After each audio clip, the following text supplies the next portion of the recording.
Pemirsa, kalau olahraga menggunakan ini, apa nama olahraganya? Betul, sepak bola. Tapi kalau kita olahraganya menggunakan ikat kepala, waca, kungfu. Sepak bola beda, kungfu beda. Jangan dicampur-campur pemirsa. Nanti dimarahin oleh PSSI loh. Seperti insiden di Liga 4 yang bikin PSSI gerah. PSSI pun terpaksa menggelar rapat darurat karena dugaan adanya kungfu di pertandingan sepak bola.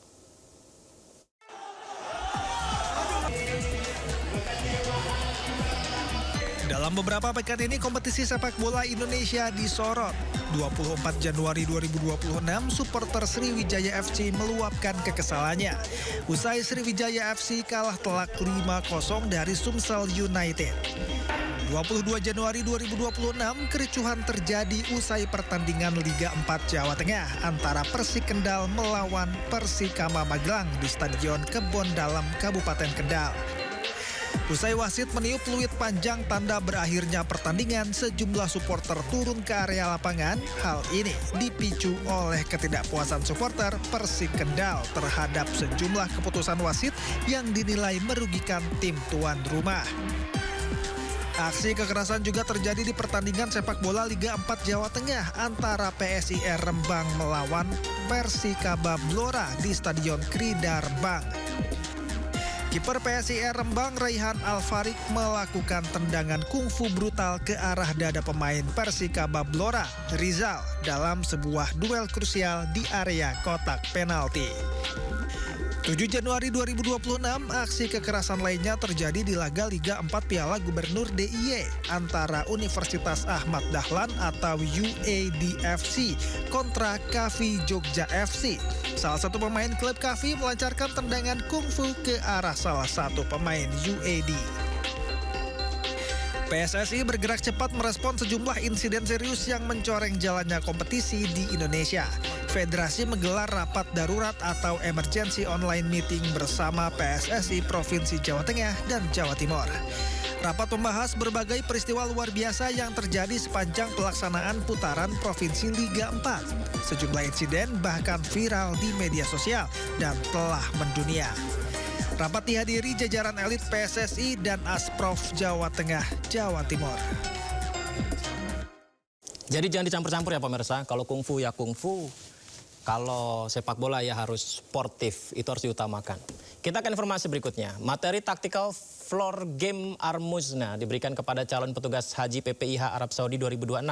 Diharapkan calon petugas haji dapat memahami peran serta tugasnya saat puncak haji nanti.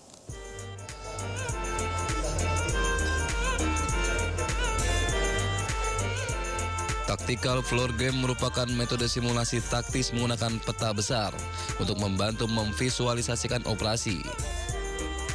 Pelatihan ini untuk menyiapkan calon petugas haji untuk menghadapi puncak haji Armuzna.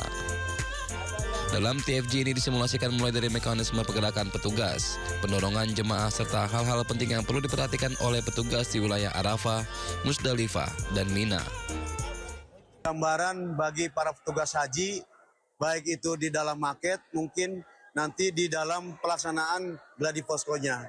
Tugas itu yang akan berfungsi di situ. Di samping di sini di TFG ini akan menjelaskan, akan dijelaskan atau diterima sama mereka, sama petugas haji itu bagaimana sih bermainnya simulasi pendorongan petugas, pendorongan jemaah dan lain sebagainya.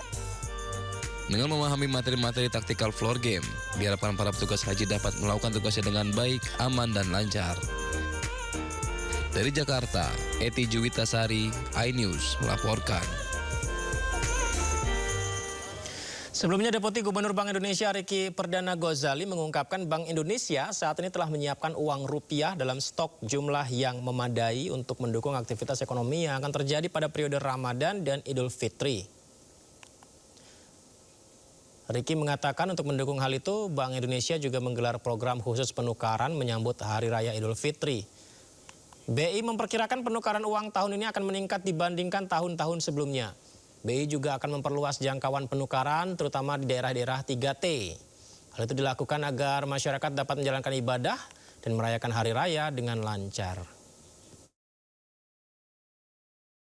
Bank Indonesia telah menyiapkan uang rupiah dalam stok jumlah yang memadai untuk memenuhi kegiatan ekonomi yang terjadi nanti di Ramadan dan Idul Fitri. Terus khusus untuk bulan Ramadan dan Idul Fitri, untuk memenuhi kebutuhan penukaran uang kecil biasanya dilakukan oleh masyarakat, Bank Indonesia melaksanakan suatu event kegiatan yang kami sebut dengan Serambi. Serambi ini adalah semarak rupiah Ramadan dan berkah Idul Fitri. Nah, penukaran ini juga kita lakukan menyangkut atau menyampai kepada daerah 3T, yaitu terluar, terdepan, dan terpencil. Pada tahun ini penukaran kita perkirakan akan mengalami peningkatan karena pertumbuhan ekonomi dan kondisi sosial yang baik. Pemerintahan menargetkan setoran dari pungutan pajak konsumsi sebesar 995,2 triliun rupiah di tahun ini. Target tersebut naik 8,4% dari yang ditargetkan mencapai 917,79 triliun rupiah. Pemerintah menargetkan setoran dari pungutan pajak konsumsi sebesar 995,2 triliun rupiah di tahun ini. Setoran tersebut berasal dari kelompok pajak pertambahan nilai atau PPN dan pajak penjualan barang mewah atau PPNBM. Berdasarkan lampiran 1 Peraturan Presiden Nomor 118 Tahun 2025 tentang rincian APBN tahun anggaran 2026, meliputi PPN dalam negeri sebesar 615,1 triliun, PPN impor 352,2 triliun, PPN BM dalam negeri 8,4 triliun, PPN BM impor 6,8 triliun, serta pendapatan PPN BM lainnya sebesar 2,6 triliun rupiah. Secara umum, target penerimaan PPN dan PPN BM tersebut naik 8,4% dari yang ditargetkan pada Undang-Undang APBN 2025 yang mencapai 917,79 triliun rupiah. Target penerimaan PPN dan PPNBM pada tahun lalu tersebut turut berdasarkan asumsi kenaikan tarif PPN sebesar 12% yang seharusnya berlaku awal 2025. Namun sebelum pergantian tahun dari 2024 ke 2025, pemerintah memutuskan tarif 12% hanya berlaku untuk pajak konsumsi barang mewah saja atau yang masuk ke kategori PPNBM.